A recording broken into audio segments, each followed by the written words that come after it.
Cercle Saint Thomas d'Aquin au Philosophicum de Kabgayi. La formation philosophique que reçoivent les séminaristes et au grand séminaire Saint Thomas d'Aquin Philosophicum de Kabgayi a pour objectif de cultiver en eux une véritable maturité humaine, une maturité dont ils ont besoin pour s'engager à mieux servir les frères et sœurs dans l'Église comme dans le monde de leur temps.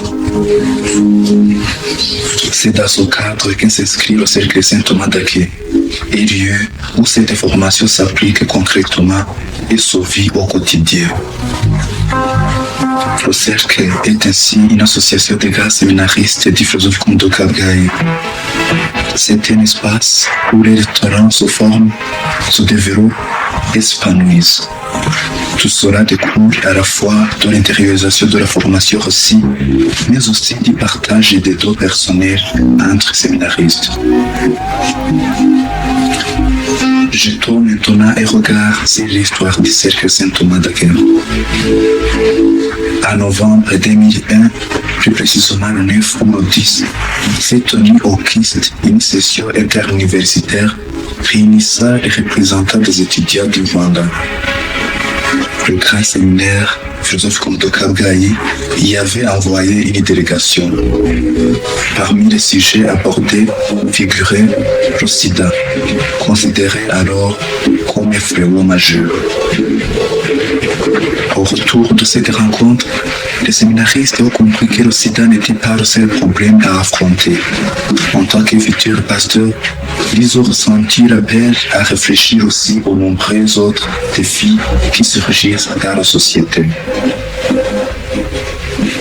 Ils ont alors pris conscience que les formations philosophiques pouvaient les aider à contribuer davantage, éclairer les autres intellectuels et aider chacun à adopter une position juste face aux réalités du monde. C'est ainsi qu'est née l'idée de créer un groupe de réflexion où chacun mettrait au service des autres les dons reçus de Dieu. Le 9 mars 2002, 4 mois après la rencontre de Kigali, ce groupe voit le jour au Philosophicum de Kabgayi, inspiré du modèle du cercle Saint-Paul de Nyakibanda. Il est placé sous la protection de Saint Thomas d'Aquin, patron du Philosophicum. Depuis lors, le cercle Saint-Thomas n'a cessé de grandir et de porter du fruit au rythme de l'augmentation du nombre de séminaristes et de la richesse de leurs talents. Voyons maintenant son organisation interne.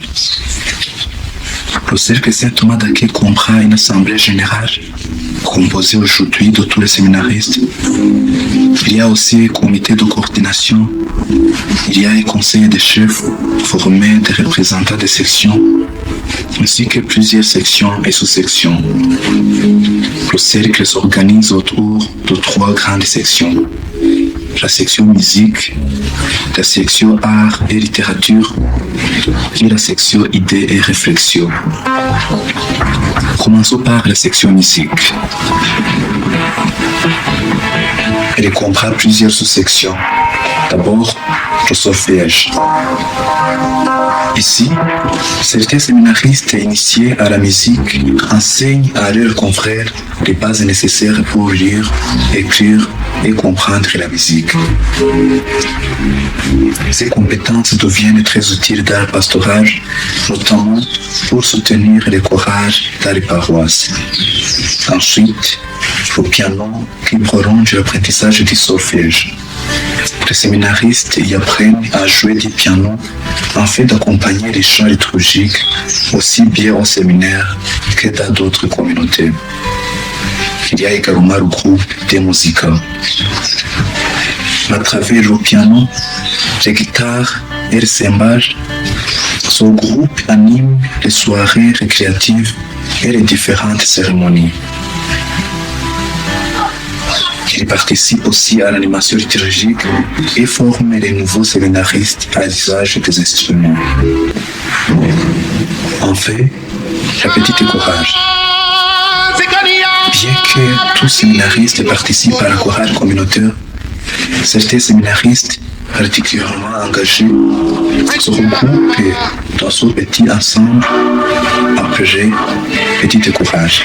Ils animent les cérémonies, ils travaillent la technique vocale appelée vocalise et selon les possibilités, ils réalisent des enregistrements de chants.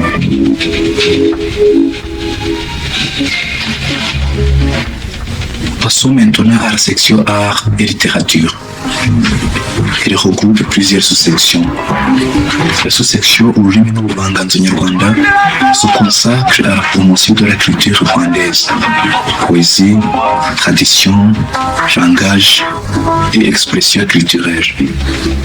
Elle contribue aussi à l'enseignement du Kinyarwanda aux séminaristes venant d'autres pays qui ne connaissaient pas le Kinyarwanda, qui vivent au Philosophic Hall. La sous-section franco-anglaise, quant à elle, favorise l'apprentissage du français et de l'anglais à travers discussions, lectures, dictées, dissertations et débats. La sous-section Kiswahili dont la devise est Kiswahili chako, fursa yako, met en valeur cette langue essentielle dans la région des Grands Lacs et dans la mission de l'Église. Elle apprend aux séminaristes qui aiment le Kiswahili pour obtenir la capacité de parler cette langue. La sous-section Ngoma n'Abakaraza initie les séminaristes au rythme traditionnel rwandais et participe activement à l'animation des cérémonies par Murisho Nyarwanda. Les tambourins liturgiques de leur côté apprennent à accompagner la liturgie à l'aide du tambour, un instrument riche de sens. La sous-section de art plastique valorise la créativité artistique. Elle contribue à l'écriture du mot d'ordre de chaque année académique, à la production des pancartes, des cartes postales, d'invitations, de décor, ainsi que la décoration du séminaire lors des grands événements. Le groupe Rugamba est une autre sous-section qui s'inspire de la vie et des œuvres de Cyprien Rugamba. Il médite son message et présente ses chants qui ont une portée chrétienne et culturelle. Enfin, la sous-section de troubles culturels met en valeur les danses et chants traditionnels rwandais tout en intégrant d'autres formes d'expression comme les contes et devinettes. Il joue un rôle important dans l'animation du Philosophic Hall. Terminons avec la section idées et réflexions. Pour l'instant, elle ne comporte pas de sous-section. Sa mission est d'approfondir la réflexion philosophique à travers des débats, des analyses d'ouvrages et des activités intellectuelles comme le Saint Thomas Quiz. Au-delà de ces sections, le Cercle Saint Thomas mène de nombreuses autres activités comme l'impression des livres et de chants, comme par exemple Salvador Mini 2 et 3, ainsi que les livres de chants liturgiques en anglais et en français. Il y a aussi l'organisation de pièces théâtrales, l'organisation de débats, concours de dissertation, jeux sportifs, ainsi que la participation à la correction des compétitions de l'Église catholique au niveau du diocèse de Kabgayi. Toutes ces initiatives contribuent à enrichir les séminaristes, la communauté du Philosophicum et l'Église tout entière. La réalisation de ce documentaire s'est appuyée sur plusieurs sources, notamment les statuts du Cercle Saint Thomas d'Aké de Kabgayi.